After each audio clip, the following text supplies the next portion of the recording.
Hello, everyone, and welcome to today's webinar on focus groups create awareness. Definitely excited to have you here today. Appreciate your interest and your time participating.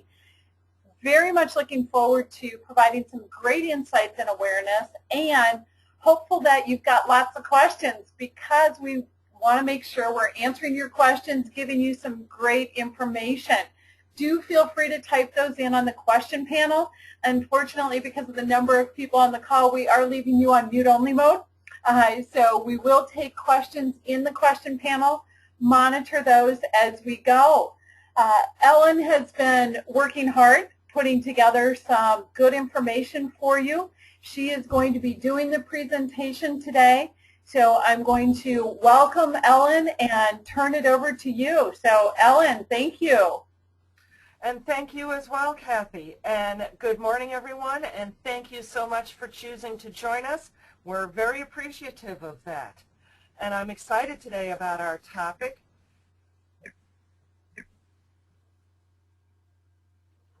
And my screen is not advancing. Oh. And Ellen, let me know if you want me to pull mine up. Oh, okay, here we go. I just had to wake it up. Okay, excellent. Thank you. I know it's Friday morning, but, you know, still got to work here. Time for another cup of coffee. That is exactly right. Okay, so today we are looking at focus groups, how to coordinate them, what's important to know when pulling them together, the benefits of having a focus group, how a focus group can impact outcomes and create opportunities for you, and resources that are available to implement a focus group within an organization. So what is a focus group? Here's a definition, the one that we'll be using today. Focus groups started in the mid-50s. It was a new approach to marketing to get ideas about a new product or a new TV show, and then that model was moved over into politics and societal issues. But for our purpose today, we're using a focus group to gain more insight around a challenge within an organization. It's a solid way to find out what really is the issue instead of simply addressing the symptom. So the first step, most important step, is to establish the goals. What do you want to learn from the group? Is it to find out more about a process or a project that maybe isn't going smoothly? Is there a change coming up that needs to be implemented? Or perhaps it's around employee engagement or retention. Those are some examples of why you would want to put together some of the reasons for putting together a focus group. Also important is to find a good leader, someone with experience and some knowledge of the topic, someone who will relate well with the participants, who will work with you, and also who is impartial. No vested interest in the outcome, the process, the people, you know, totally innocent bystander kind of thing. What a great expression, innocent bystander. I love that. You know, just has no skin in the game. You know, yeah, just absolutely. Here to record and report, you know, here to ask, you know, deep questions, really get to the bottom of things, and you know, record the results and give them back. Excellent, excellent. So thank you, Kathy. So keeping that in mind, you know, it is important to keep track of what's going on. There's two different ways, and we'll talk about the pros and cons. If you decide to go with a note taker, not the facilitator. It needs to be somebody else who can concentrate on taking the notes so the facilitator can concentrate on working with the group and really facilitating the conversation. You can also record the session. For that, you would need the permission of everyone in the group, and then somebody would have to transcribe the notes. So here's the pros and cons. Note-taking, that can slow down the conversation. Somebody's like, ooh, ooh, ooh, what did he just say? Some comments might be taken down incorrectly or missed altogether. Also to keep in mind, just like the facilitator, the note taker needs to have no investment in the outcome, another impartial, observer. And Now, a really good comment just came in on this, Ellen. And the comment is, when you have a note taker, their experience doing that is going to be important. yes. So Absolutely. excellent awareness.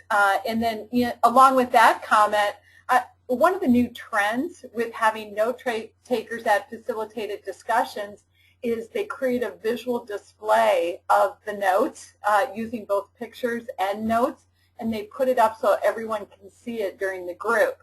And so somebody's sharing that idea as an approach as well, and I think it's a great point. So I just wanted to bring it up while it's there. Oh, excellent, excellent.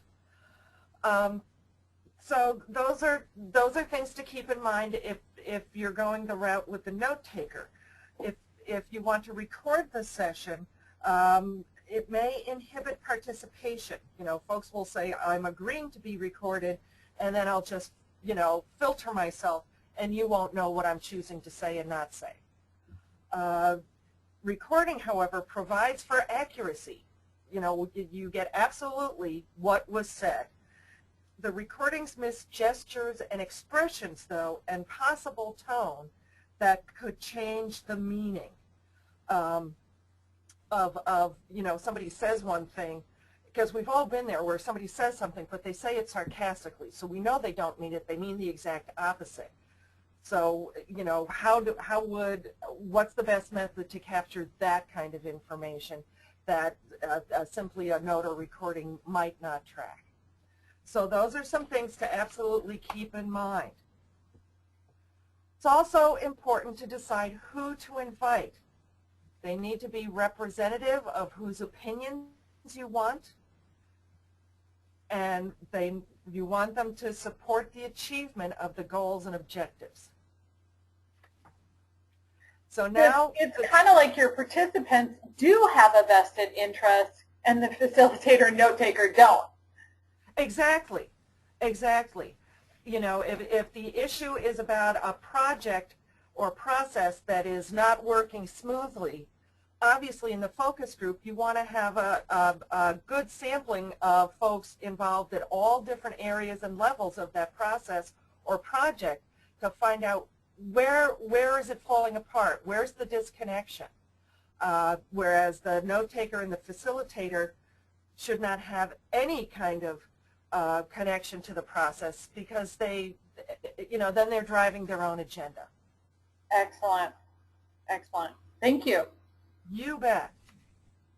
So the details, date and time, length of the meeting, at least 1 hour to get solid interaction going, people kind of warmed up and the conversation flowing. No more than 2 hours, because people can't focus that long. So 1 to 2 hours. The place, want it to be someplace quiet, close the door, people away from the phones and the desk and folks dropping by the cubicle, things like that. The size, generally speaking, between 4 to 15 participants. The average is 8, but that's just the average. Now, after the meeting, a report will be created.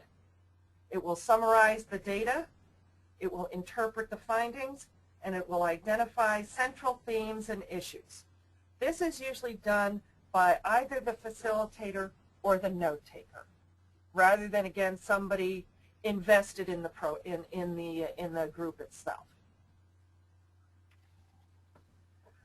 The meeting, after the meeting, the report will group keywords or phrases together, and this way, central themes, issues, topics, sentiments, emotions will start coming into focus. So there'll be 2 groups: the central themes, and that's the quantitative, the data. This was mentioned so many times, this number of people mentioned the same problem, and then the general sentiments, and that is the qualitative emotion. That is the qualitative piece. What are people feeling about this? What is frustrating to folks? What are folks excited about? What's working as far as how people are engaged in the project or the process? So the written report, again, logistics, statistical findings, and the quantitative results. It's solid info on the breadth and depth of the issue or challenge, for example. Again, how many people mentioned the same thing, people who agreed or disagreed with statements, the number of times an issue came up. The facilitator in this report will refer to the participants as Client 1, Client 2, Client 3. So the report will be completely anonymous. And that's information that is important for the participants to know so that they do understand that if they make a fairly bold statement, that it will not come back to bite them. Okay? Excellent. Okay. Now the written report will also talk about the qualitative results. It will surface reasons and representative comments and findings about how people feel about the issue, the topic, the challenge. And this is actually the main reason for using a focus group instead of a survey. I know we've all taken surveys that have questions that are yes, no, maybe, and your answer is somewhere in the middle of all of that, but there's no way to say, well, sort of, or sometimes. And so the focus group allows for more in-depth discussion and the qualitative information that can really get to the real reason behind a challenge, an issue, a disconnect. So the focus groups can tell us how groups of people feel or think and how deeply these emotions run. Focus groups are a powerful tool to use anytime you want that qualitative information because, again, it's information that a survey will not be able to capture. Focus groups, can be used when you want to improve planning or the design of a program, evaluate current programs, or develop strategies around something. Another benefit is focus groups, relatively easy, and you get results within a short time frame. It doesn't take 6 months to a year to put this together. It can be done 2 weeks, a month, and you've got some solid information. Another benefit is the interaction itself, is because it provides an opportunity for honest and more complex responses, and it also provides the opportunity for clarification. The facilitator can take time to dive deeper into the issues. And again, much different from the survey where it's just yes, no, or maybe, or on a scale of 1 to 10, where do you fall? And that changes on a given day. So again, the facilitated discussion, much deeper results. The focus group also allows for folks to see the participant enthusiasm, the body language, maybe identify new avenues of questioning, and the overall mood of the discussion. Are people happy about the project or process? Are they happy about being involved? Are they happy about being at the organization at all? Or if not, what's going on there? So outcomes and opportunities. Outcome is new ideas on how to manage or improve, different ideas on a different approach or a different attitude to take towards something. It also employs group wisdom so that you get a variety of viewpoints. And that goes back to being very strategic about who you invite to participate so that you get everybody's viewpoint, not just the folks from marketing or the folks from sales. It needs to be everybody who somehow is connected to the central reason for the focus group so that you find out really how does everybody work together on this and where is the disconnect. And this speaks also, Ellen, to the importance of the facilitator's skill, because Oh, absolutely. that they're creating that environment where people are comfortable talking, that safe space, and where they get the different personalities so that they're really engaging each personality and pulling them in to so that they do express their viewpoint. Absolutely. Absolutely. And you're right about the safe space. So folks understand that this is the reason for the group so that they can provide feedback and their own insight. And it's empowering for those participants. They like being asked. You know, folks like being asked what do they think about something, because so many times decisions are made from way above their pay grade, and it just filters down, and their attitude is, well, if you'd asked me, I would tell you this isn't going to work, and here's the reason why. Yeah. And it's because they have the daily, you know, they're part of the, you know, they got boots on the ground with it instead of, well, you know, I like the theory of this, so let's give it a shot. Yeah. So other outcomes are insights. You can identify new resources through a focus group, including the participants themselves. You know, there are so many folks within organizations that have so much more to offer, nobody knows about it. And so this is a way to identify new resources and understand opinions and behaviors that are currently, part of the corporate culture that can be a real eye-opener for upper management. I mentioned engagement, and it's because the participants feel valued, empowered, and they feel heard. Now here's the key part. If no action is taken from the results of the focus group, motivation and engagement plummets. And that is because the message is, we just went through the motions. You know, somebody told us it was a good idea to do this, kind of a new thing, so we tried it, but we're not going to do anything about it because it's going to take time, money, and effort. It's going to cause us some pain. It might be uncomfortable. And so folks are like, management still doesn't care how we feel. They still don't care if this is working for us or not. You know, so why should we? And you know what, that really speaks to, well, engagement in and of itself is kind of one of those buzzwords. All the companies are talking about it. It's one of the challenges they're facing. How do we engage our employees, get them involved, etc.? And the bottom line is, it goes back to all the different studies. People don't quit a company, they quit their boss. And so the buy-in on the front end of the focus group, that, hey, whatever comes out of this, we really are going to do something with it, is so huge. And engaging the employees so that they do feel valued, empowered, and heard is going to have a tremendous impact in that organization. So it's the awareness that, yeah, it means investing time and money in doing something with this information, and think about the bottom line impact, because when you engage employees, retention goes up, productivity goes up, everything. So very, Loyalty, very good. the whole 10 yards, yeah, yeah. You know, people feel better about working, and they're happy to talk about what they do in their organization instead of, you know, the exact opposite. Yeah, absolutely.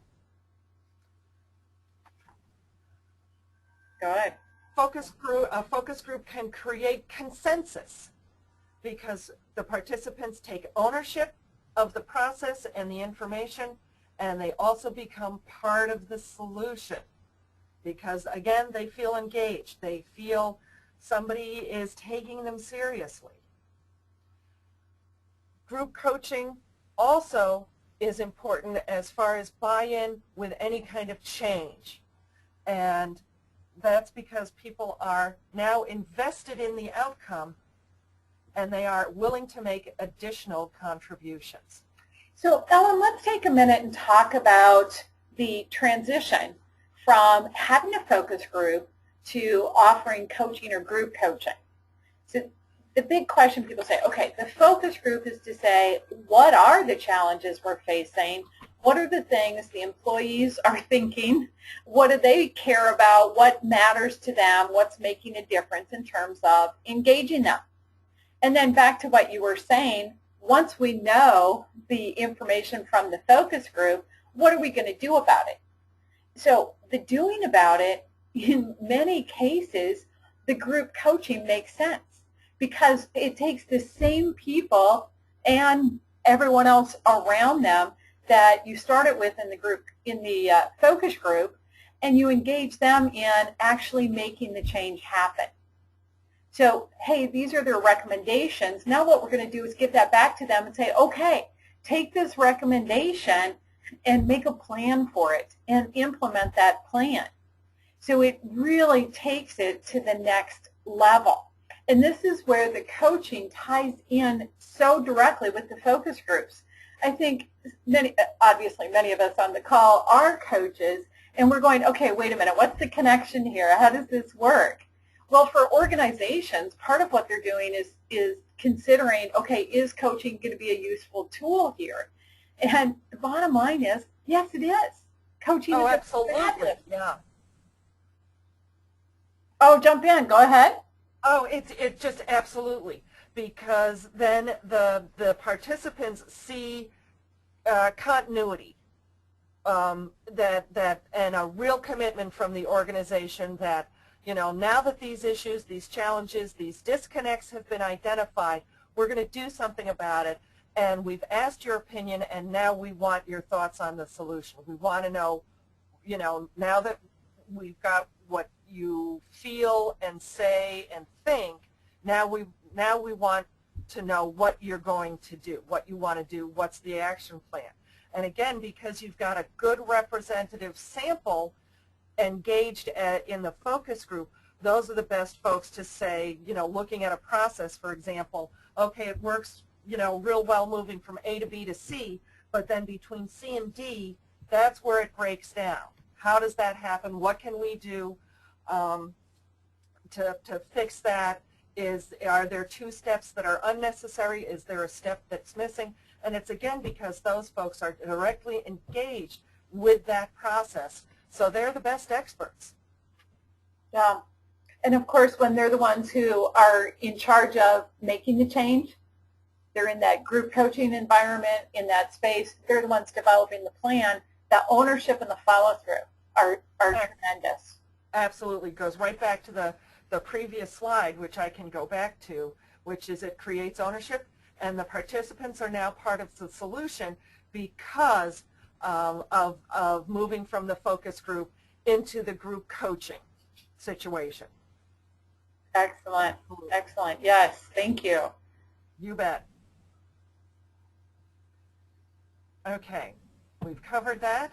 So what are some resources that are available for organizations? The first is the Center for Coaching Solutions, and we are the resource for coaching results. So the Center for Coaching Solution can connect organizations with our coaches who can both facilitate a focus group and then become the coach for the group as they begin to identify and put together an action plan and implement those action steps. And Ellen, I'm going to jump in there. You bet. I want to do something special. We're going to do a limited number where we will come in and do the focus group for you. We'll provide the facilitators and provide the report. And it's a way of letting you know who we are and what we offer. So if you are in an organization, there is some value, something you want to explore through a focus group, we will come in and do a focus group for you and provide that report. So limited number. If you are interested in that, please do let us know, because once we've capped out the calendar on that, we've capped out the calendar. So just want to make that extra thing available. Okay, now Kathy, you just mentioned, you know, we can provide the coach to a number of people, a capped number of people. What is the cost for that? Oh, what I'm saying is we will do those groups free of charge as a way of introducing the Center for Coaching Solutions to them. Absolutely. So limited number, deal of the century, definitely something to. It really is. It's you know, it's just fabulous. So definitely deal of the century there, and a fabulous opportunity for an organization to get high-quality coaches to facilitate and report back on the focus group, and then get to work on a solution and resolving the issue or the challenge. Absolutely. And then the second resource is the Center for Coaching Certification. And that is for folks who would like to enhance their coach training experience, whether they want to be a private coach and start a business.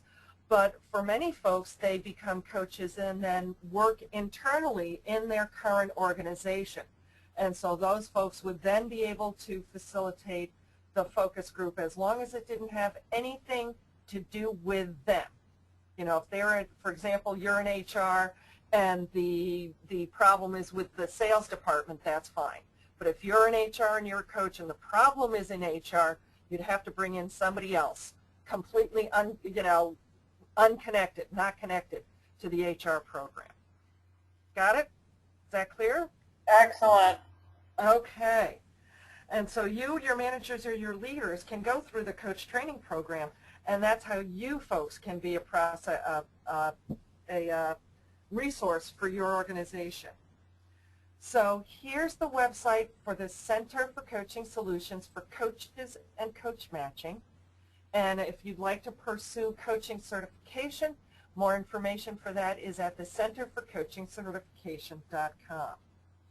At the Center for Coaching Solutions, we have many coaches with many areas of expertise. Just let us know what you're looking for, and we will identify folks that are a solid fit for you.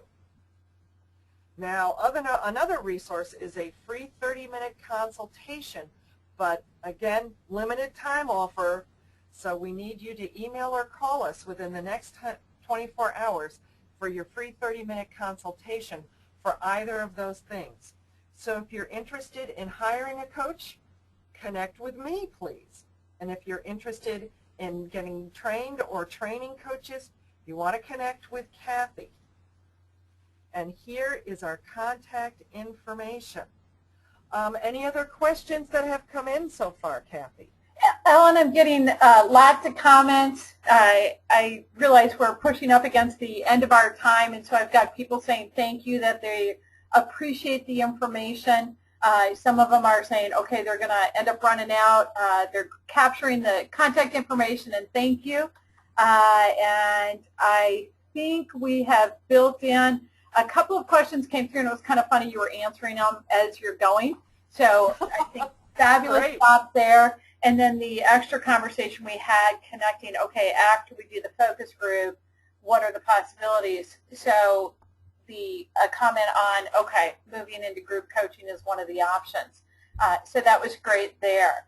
And I think we are in great shape. Everyone, if I missed your question because it scrolled past, please go ahead and feel free to enter it in again.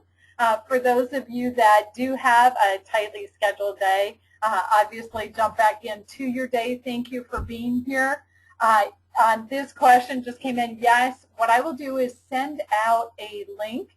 We're going to take the recording from today, put it on our YouTube channel, and then I will be sharing that with everyone who's registered.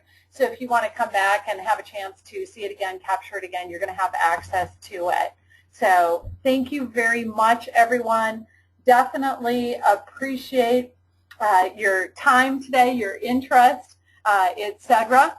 So looking forward to being of service for you, either because you're a coach and you want to get yourself out there, we want to be helpful in that way, and for those of you looking for a facilitator for a focus group or looking for coaches, happy to be available and of service there too. So thank you, everyone.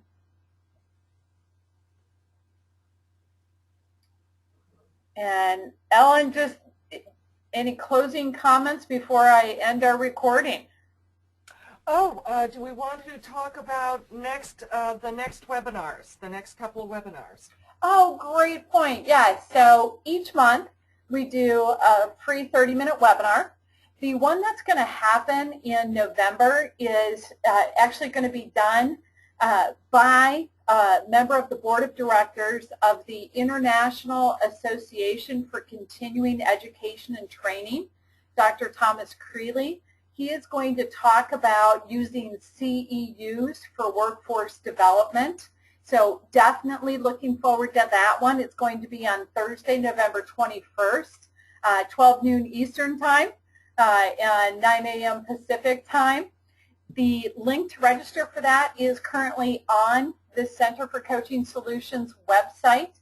So if you go to the resources, one of the options under that is free webinars. And so you're going to have an opportunity to access that one there. Then in December, the webinar that we're going to be doing is making the case for coaching. Definitely excited about that. We're going to talk about ROI and just, hey, how do I get the buy-in and then actually have this in place, what some of the different models are. So looking forward to that. The Making the Case for Coaching is going to be on Tuesday, December 17th at 4:30 p.m. Eastern, which will be 1:30 on the West Coast. That link will be going up on the Center for Coaching Solutions website very soon after this. Also on the Center for Coaching Certification, under additional training, we do offer free continuing education opportunities. We do an hour every other month. On November 1st, we are going to have 2 people from the American Society for Training and Development, and they're going to talk about ASTD. And here's something exciting. Coaching is a core competency for training and development professionals, so they're going to be talking about that as well. And then in December, we're going to be doing one on maximizing potential with the Core Values Index. In January, we're going to be talking about the values-based assessment. And then in March, we're going to have Bridging the Gap, and that's for new coaching business owners. So links to register for each of those are on the Center for Coaching Certification website under additional training, continuing education opportunities. So lots of great webinars coming up, lots of great content. Very excited about some of the speakers that we're bringing in. So thank you. And Ellen, I believe we've covered everything. I'm going to go ahead and stop our recording, close this out, and then get the link to the YouTube channel out as soon as we can make it available. So thanks. Excellent. Thanks, everyone, and enjoy your weekend. Thank you.